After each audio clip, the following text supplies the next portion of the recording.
Personal notice. Danger's my stock and trade.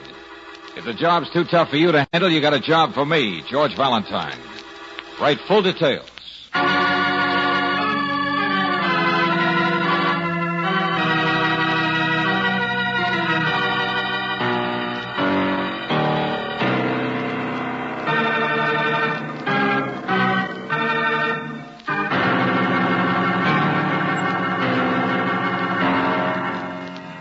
Let George do it.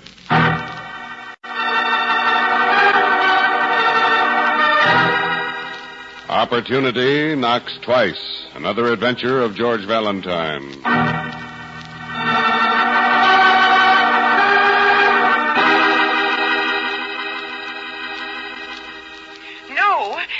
No, I want to speak to Mr. Valentine. I told you this is Claire Brooks, his assistant. It's terribly important. I don't know what to do. If I could Hey, what's going on, Angel? Take the other phone, assistant? George. What do you mean, his assistant? What kind of a man is Mr. Valentine? I only got his name. Hello? Oh, thank heaven. There you are. Yeah, this is Valentine. But, I got your name from his pocket, you see. It was a note. I'm sure he intended to call you. He doesn't have any other friends in town, so I didn't know who to turn to. Who are you talking about, and who is this? Miss Greta Jenkins, George. She's the housekeeper at the Abel Merton house. Oh, okay, Miss Jenkins. And, you're talking about Mr. Abel Merton? No, you don't understand. It's his nephew, young Larry. Oh, what's wrong with this Larry? What happened to him? I can't do anything with him. He's sick. He went out and he drank, and he always used to drink and run about, you know. His uncle could never stop him. He's sick. Well, look, lady, have you called a doctor? No, he won't let me. Well, do it anyway. This isn't Alcoholics Anonymous. Just because he had my name in his pocket. Mr. Valentine, if I leave him alone for 1 minute, I'm afraid he'll kill himself. What? That's the trouble. I think that's what he tried to do tonight. Take his own life. So please. Tried to... Well, sure, Miss Jenkins. We'll be right out. I've got the address, George. Only, where's this uncle, Abel Merton? You'd better... Oh, no, Mr. Valentine. I'm all alone. Mr. Merton's gone. Gone? He killed himself yesterday.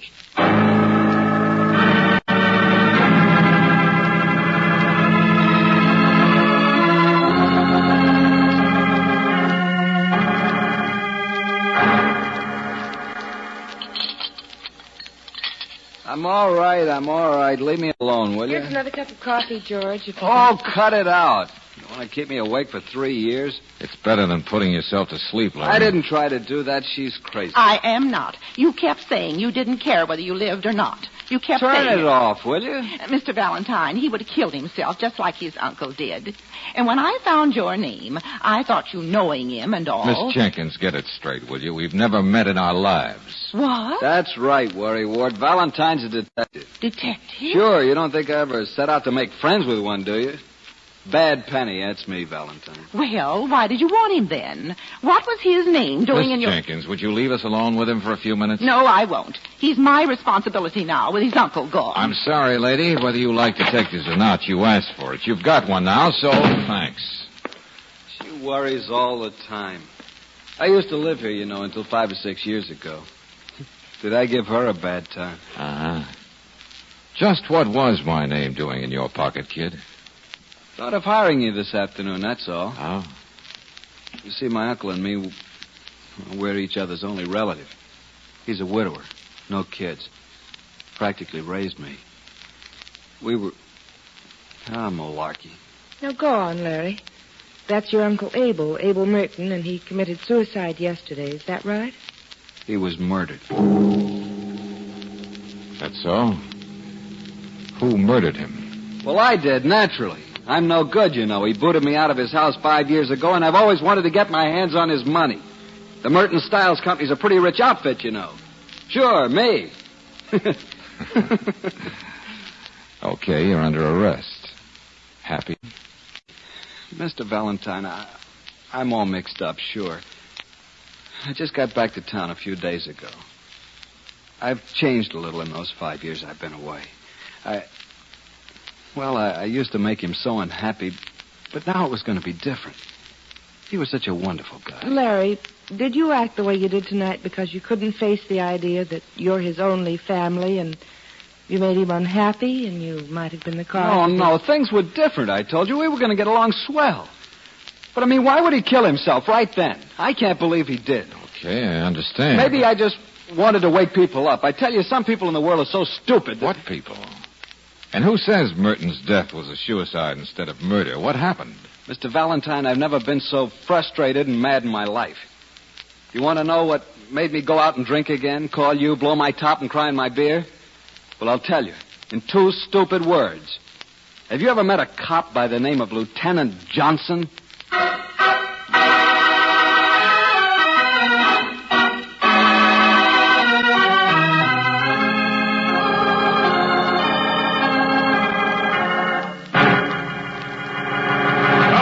All right, sure, me, dumb old cop me. Well, listen to me, will you? There hasn't even been a coroner's inquest yet. But then, Lieutenant Johnson, what makes the boy think Somebody talked who shouldn't have, I don't know. That Larry found out what the police recommendation is going to be, that's all, and he blew his top. But the police believe suicide. You'll admit that? So don't beat around the bush, Johnson. You told the kid... Look, Greatheart, I feel sorry for him, too. But don't bark at me like I didn't know what I was doing. Lieutenant... Because I don't. Said it before you could. You want to hear the facts, or don't you? I was only going to say that from what we could find out about Abel Merton, well, he was such a straight-laced and stern sort of man, he just doesn't seem like the kind who would have killed himself. Pillar of morality, I know. I suppose that's the way the boys saw him, because he was so different himself. They had a reunion, so Larry thinks that was the most important thing to the old man, but... maybe that's why Merton did it. Oh, clear it up, will you? Let's have those facts. Abel Merton always yelled at the kid to straighten himself out, and he finally did. What I meant just now was, well, maybe seeing the boy different made Merton look at himself a little closer. To see what? Merton was alone in the house night before last. Nephew and housekeeper both out. She testifies he'd been worried, upset for several weeks. Then, that night, he said he had a headache, wanted to be alone, practically snapped her head off. Brooding, unhappy, sick-looking. No. We didn't talk to her much. We Of course you didn't. Facts. Death about 10 o'clock in his own study with his own gun. Merton had Yes, the revolver he took from his own desk. Fingerprints, powder burns, the works, all checked. Uh-huh. Well, a typical suicide so far, but... As he put it, you can only mess up your life so much. Hmm? In the note he left. Think we go off half-cocked like you do? Here. His farewell to Larry, look. Let's see.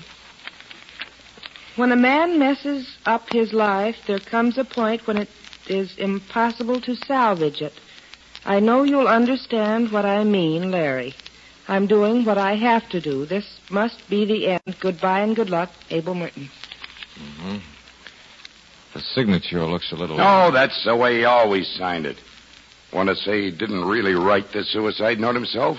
Well, don't embarrass yourself. For once, the experts all agree. But mess up his life? How could a man like that... Oh, and don't argue until you've heard all the facts. Come on. I got a man still working over in his office. His office? Not the type to kill himself. I'll show you how wrong you can be.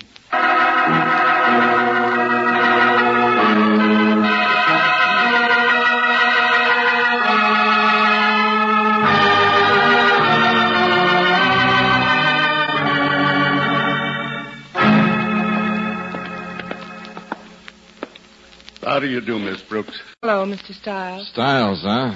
You're the other half of this company. Yes. Abel ran it, though. Sharpest investment man in the business. Through here, Valentine. Morton kept his own private office. I mean, completely private. The sanctum sanctorum. Wouldn't even give dictation in here. I told you before, Lieutenant. Abel couldn't think clearly unless he could get away someplace, lock himself up. That doesn't mean that all his life he kept secrets. Says you, says he. Didn't even let you in, did he? All right. You're getting your facts. What more do you want?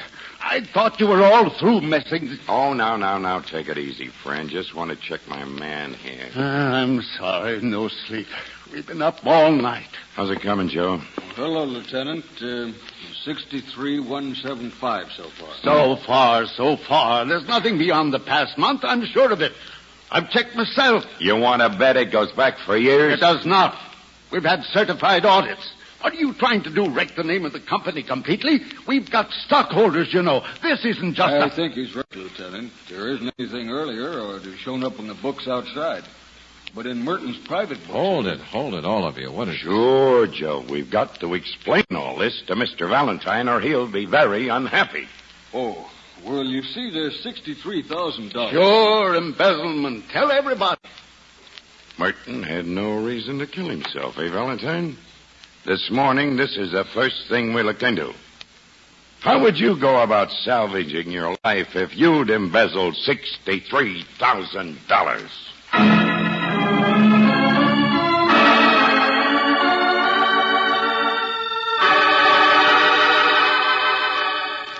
Hold it, will you? I got Larry Merton on the phone. All right, Larry. Well, take it easy, will you? So maybe it doesn't make sense. I'm just telling you the facts. Yeah, maybe he wasn't that kind of a guy, but... Wait a minute. Hold it, Larry. Match cover. Huh? Here, look. It was under the edge of the rug. Let's see. Well, it was behind his desk. It must be Mr. Merton's. You said nobody else ever came in here. Yes, that's right. What's that stuff written on it? That's what I mean, scribbled in pencil. It doesn't look like his handwriting, though. Lieutenant, I thought you went over this place inch by inch. Listen, flycatcher.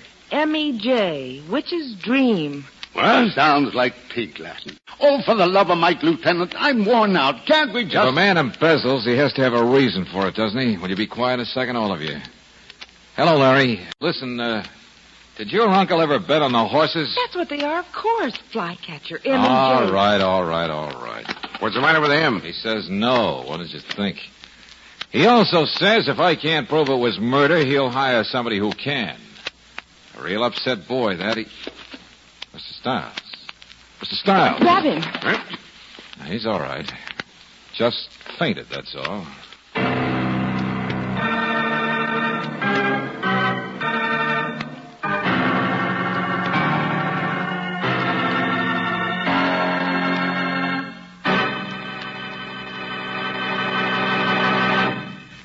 We'll return to tonight's adventure of George Valentine in just a moment. And now, back to tonight's adventure of George Valentine. Opportunity knocks twice. But so far, if your name is George Valentine, you've seen very little of opportunity. Abel Merton committed suicide, that's what the police said, but his nephew refuses to believe it. Still thinks it must have been murder. The only trouble is, how are you going to explain all the evidence? Suicide note, technical testimony, motive, everything. Well, perhaps you realize that you're not going to explain. And so instead you question why Merton's partner, Mr. Stiles, should happen to faint. Because I'm worn out, that's why. Up all night trying to figure those books out for the police Did here. Merton always keep a private set of books? Of course he did. Yes. We've been through all that, Valentine. Look, Johnson, I just want to understand this case. I fainted, yes. Surprised I didn't do it sooner. You know what it's like to be waked up at midnight to be told your partner killed himself? To get rousted down here the next morning with a police accountant to pry into something you know is silly until you find it's not? I find your partner of 20 years has suddenly switched in the last month into a man who dipped into $63,000. Okay, Mr. Stiles, okay. Never mind, thank you. Come on, Brooks. Hey, wait a minute. Where are you going? The Sportsman's Cafe. Distinguished cuisine. What? No television to mar your conviviality. Drinks cheap. Booze for ladies. George. The match cover, Angel. One with the names of ponies scribbled on it. Abel didn't bet on horses. At least I don't think he did. I don't know anything anymore. Somebody at this place he seemed to visit might know. Not Merton's handwriting, not Stiles' handwriting, not Larry's. So somebody else must have dropped it while in to see Merton here, that's all. Come here, Johnson. Huh? Look, you really want me to quit? Valentine, just do me one favor, will you? Sure. Just don't find anything more to make me right about the things I know are wrong. Huh? You think I believe in this case? Okay, friend. It's a long shot, but maybe this time I'll prove it's murder.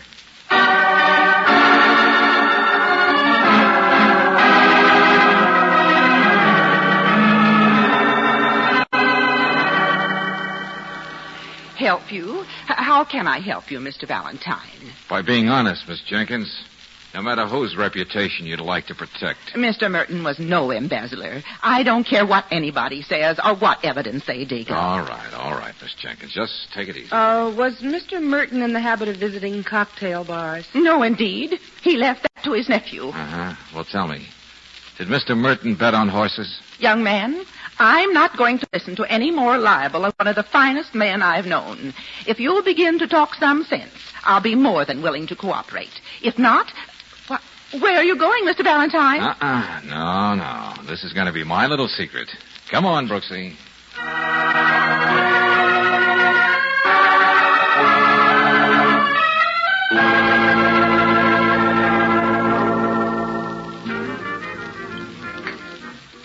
Oh, believe me, I wish I could be of more assistance, Mr. Valentine.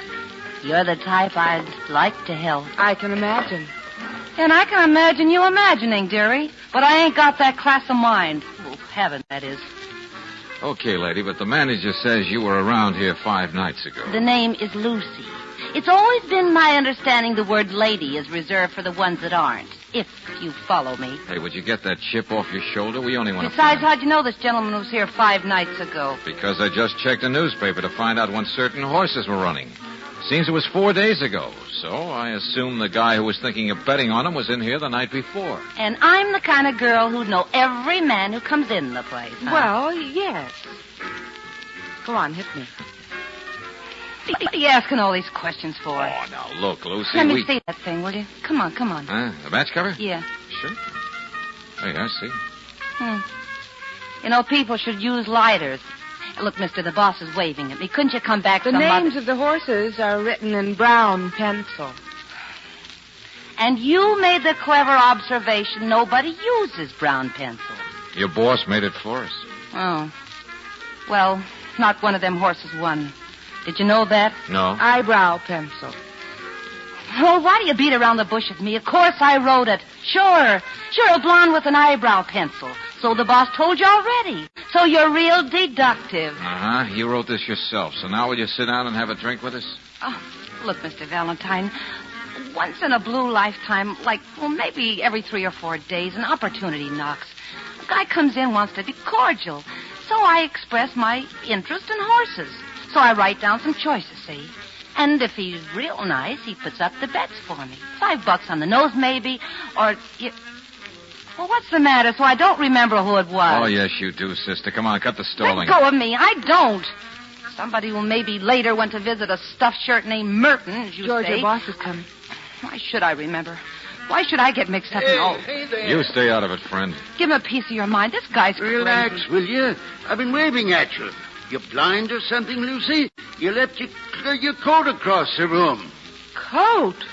This coat? Sure, just brought it over so it wouldn't be stolen, that's all. Coat? I told you all I know, and I'm getting Oh, no, out of you here. don't. And this is the last time I'm going to... Hey, easy. Lucy, look. All we want to know is that... I don't want to get mixed up in things. A mink coat. And you didn't want us to see it. Why? Yes.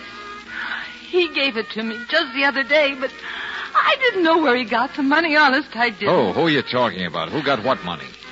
Oh, what's the use? Well, who do you think? How was I to know he was going to kill himself? You mean Mr... Yeah, Abel Merton. Well, what's the matter with you? Don't you believe he was the kind of a man who would have a girlfriend like me?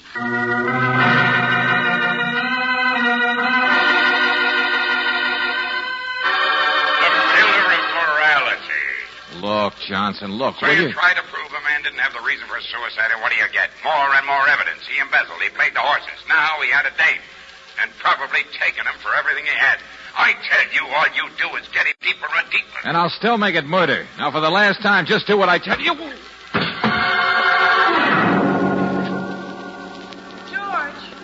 the parking man brought our car around front. If you and Lucy... Lucy? Where is she, George? George!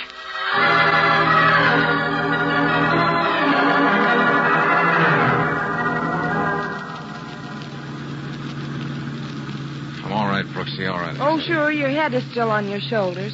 But how do you know she was the one hit you, Mr. I Valentine? told you her boss practically saw it. Here we are. That's the place, Larry. Yeah, it drives around the other side.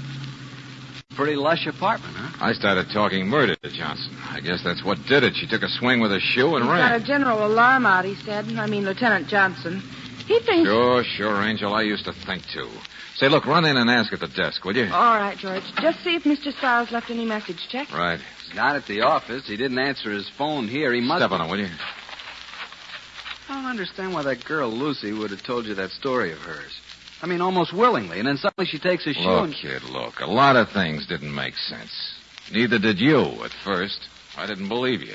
What? Well, I mean, I didn't believe my uncle was a pillar of morality, you know. Too much evidence the other way? But I believe everything now. Yeah, sometimes I wise up and start believing the obvious. And then I realize how simple a crime can be. George! Outside, just a minute. Hey, that's his car right there. Stiles. Hey, Stiles, wait! Look out, Valentine. Crazy? Hey, slide over, kid. What about Miss Brooks? She's back there. Just hang on to your hat.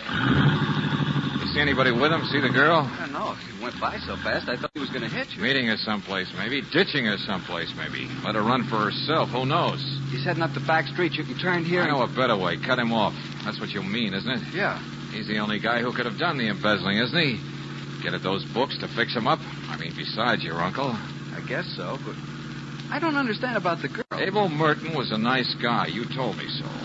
He wouldn't get mixed up with a little opportunist like that. But she knew my name. Now how? Unless somebody'd given her a fast call. And who knew I was heading in her direction except Stiles? I mean, she's really his... Sure. Stiles paid for the mink. That's why he took that money, I suppose. She was just putting on an act for me. What he told her to say. And it might have stuck if they hadn't got cold feet. But now, running away is a pretty good confession of murder. Yeah, sure is. I told you that a long time ago, too. Hey, what? Take it easy. Just take it easy. We'll wait for him here. If they cut back to the highway. Only, I wonder what made them run. Huh? Well, suppose Stiles is an opportunist, too. Suppose he saw the perfect chance to steal some money and get away with it. All he had to do was fix a few books in a hurry, tell his grasping girlfriend to play along with a gag about being a friend of Merton's. But then tonight, everything backfired. I'm sorry, I don't get you. Don't you? I repeat. What made them run? What? The word murder, wasn't it? A word they never expected to hear. That scared the daylights out of both of them. Yeah. You know, they ought to be coming along any second. Oh, yeah, sure. Unless they're on the road to Mexico by now, but who cares? Because you're the biggest fool of all. You tried to make opportunity knock twice. Knock twice? Well, bad penny, that's what you said you were. But it takes a lead slug to press your luck as much as you have. You're crazy. That guy in that car, he ran. Sure he did. He stole the money. Perfect opportunity when he was phoned up at midnight and told his partner committed suicide, wasn't it? That's what the girl thought, too. Everybody thought so. Except me. And me. For a while, that suicide note bothered me. I didn't see how anybody could have framed that. Until I realized that nobody could have. Except you. Very smart. I hired the right man, didn't I? You want to hear the rest of my report? Suppose the sour apple nephew, that's you, came back to his uncle after 5 years. Only instead of open arms, he got the boot he deserved. From an uncle who was all upset over having to tell him to get out. So your uncle wrote you. When a man messes up his life, there comes a point when it's impossible to salvage it. I know you understand what I mean, Larry. I'm doing what I have to do. This must be the end. Goodbye. Signed, Abel Merton. Sure, very funny, isn't it? Made a perfect suicide note. So you killed him and framed the rest of his death and used the note for just that. But I guess you knew it wouldn't stick, not forever. So when Sucker Stiles capitalized on the death, you started pointing and yelling It until... would have stuck if you'd believed it. They're running, they might get away. Don't you understand yet? You were a test case. Sure, the police think Stiles and Lucy did it now. I wanted a detective near me to know what was going on. So all that's left now is to kill me. Get rid of the one guy who figured it. Yeah, Okay, do it. I will. Start the motor again. I can't. The key's bent. Give me that. Take it easy with that gun now. You can probably straighten the key in 10 or 15 Shut minutes, up. I'm going to kill you anyway. but... Okay. Only before you pull that trigger, think of the noise and look where you are. Huh? Yeah. Precinct 37, I think it says. Maybe it's 39, I'm not sure. You might ask the cop on the curb. Police station? Sure. You want to go inside? There's a lot of opportunity there for a young man.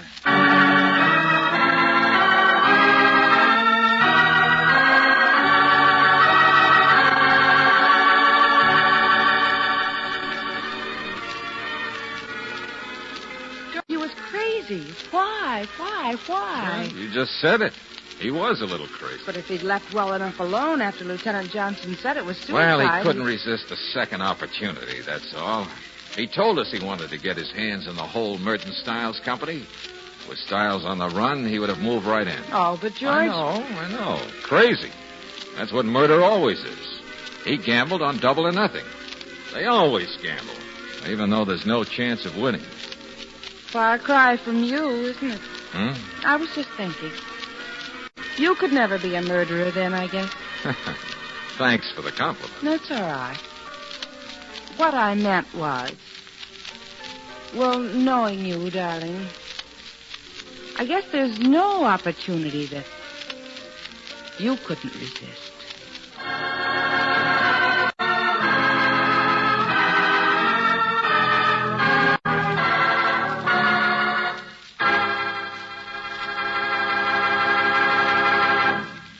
Robert Bailey is starred as George, with Virginia Gregg as Brooksy. Let George Do It is written by David Victor and Jackson Gillis and directed by Don Clark. Ken Christie is Lieutenant Johnson. Francis X. Bushman was heard as Stiles. Harry Bartell as Larry. Noreen DeMille as Greta. And Gigi Pearson as Lucy. The music is composed and presented by Eddie Dunstetter. Your announcer, John Heaston.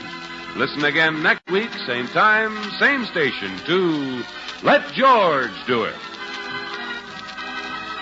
This is the Mutual Don Lee Broadcasting System.